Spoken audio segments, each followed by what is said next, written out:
Là, je viens de voir encore des trucs là, on critique l'élevage, ouais, les éleveurs maltraitent leurs animaux, tout ça. Et moi, j'en ai marre. Moi, franchement, je suis pas issu du milieu, mais j'ai choisi d'être éleveur. Pourquoi? Bah, parce que j'aime ce métier.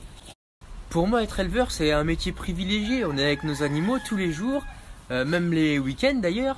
Mais c'est ça que est trop bien, quoi.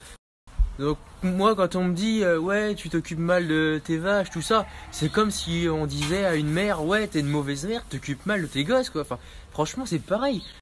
Alors c'est vrai qu'au début c'était pas forcément évident parce que c'est moi qui ai choisi de devenir éleveur, donc j'avais pas de famille du tout dedans. Et puis il a fallu que on me connaisse, que je fasse mes preuves.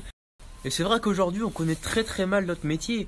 Moi, je vois, mais pour l'anecdote, mes parents, ils me disaient, ah, tu veux être agriculteur, ah, tu sais, ça paye pas, ça travaille beaucoup, tout, il y a tout ce qui se dit dessus et tout.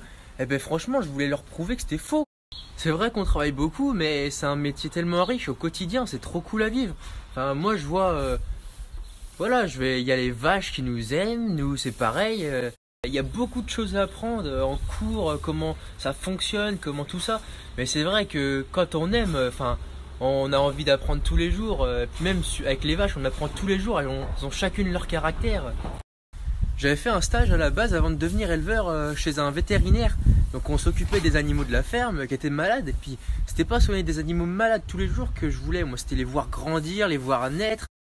Si un jour il y en a une qui va pas bien, on connaît nos animaux, on saura les détecter parce que on verra qu'il y aura par rapport à son caractère, par rapport à ses yeux, ses oreilles, tout ça, il y a quelque chose qui la tracassera.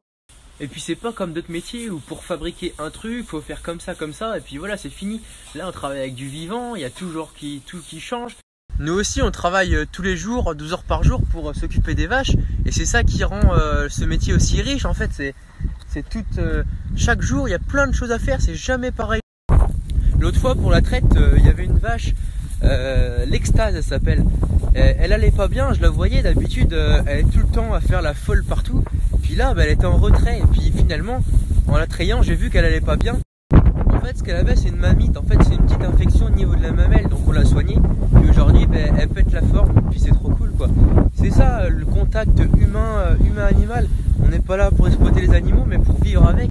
C'est vrai que des fois quand il y a un village ça se passe pas toujours bien, donc heureusement qu'on est là pour aller aider le veau pour qu'il aille bien et pour pas qu'il meure tout simplement, et la vache aussi pour pas qu'elle ait d'infection après. Ce que moi j'aime beaucoup dans ce métier, c'est qu'on nourrit des gens et en même temps on est avec la nature. Enfin là on est dans un pré que les vaches mangent, puis le but c'est que les vaches mangent la meilleure herbe et à nous d'entretenir ce pré. En fait, on travaille en harmonie avec les vaches, avec la nature, les haies. On doit savoir comment ça fonctionne, comment faire pour utiliser ce milieu sans l'impacter négativement, tout ça. Par exemple, le fumier des vaches va servir comme engrais naturel pour les prairies. Les vaches vont manger de l'herbe, elles vont faire du lait et du fumier. Le fumier va revenir sur cette herbe, et puis en fin de compte, c'est un cycle naturel. Dans ce métier, il ne faut pas raisonner comme une entreprise, parce qu'en fait, l'agriculture, on travaille avec les milieux naturels, les prairies, de l'herbe, du végétal, et puis les animaux. Donc il n'y a jamais rien qui est fixe. Le matin, on va traire, il y a les oiseaux qui chantent. Des fois, il faut entretenir des prairies qu'on appelle permanentes, c'est-à-dire on fait aucun traitement dessus pour préserver tous les insectes, les fleurs et tout. Moi je veux communiquer parce que je veux vous montrer vraiment ce qui se passe dans les fermes. On n'a rien à cacher. Alors franchement, venez dans les fermes françaises. Vous verrez des animaux heureux, des éleveurs heureux, et une belle nature entretenue. Alors c'est vrai qu'aujourd'hui il n'y a plus trop de lien entre le consommateur et l'éleveur. Et moi c'est ça que j'ai envie de recréer. En fait j'ai envie de partager ce qui se passe dans les fermes, de faire visiter des fermes avec des vidéos. J'ai envie de retrouver un lien entre le consommateur et l'éleveur parce que c'est normal qu'on sache ce qu'on a dans l'assiette, mais aussi nous on a rien à cacher justement. Et puis comme moi je suis pas issu du milieu, du coup ce qui fait que j'ai la vision de personnes autour de moi qui sont pas dans le milieu et la vision des agriculteurs. Donc je peux un peu faire le pas entre les deux et ça me permet de savoir ce que le grand public veux savoir sur l'élevage, tout en alliant donc mes connaissances techniques, et du coup je peux expliquer mon métier et ma passion en toute transparence, quoi.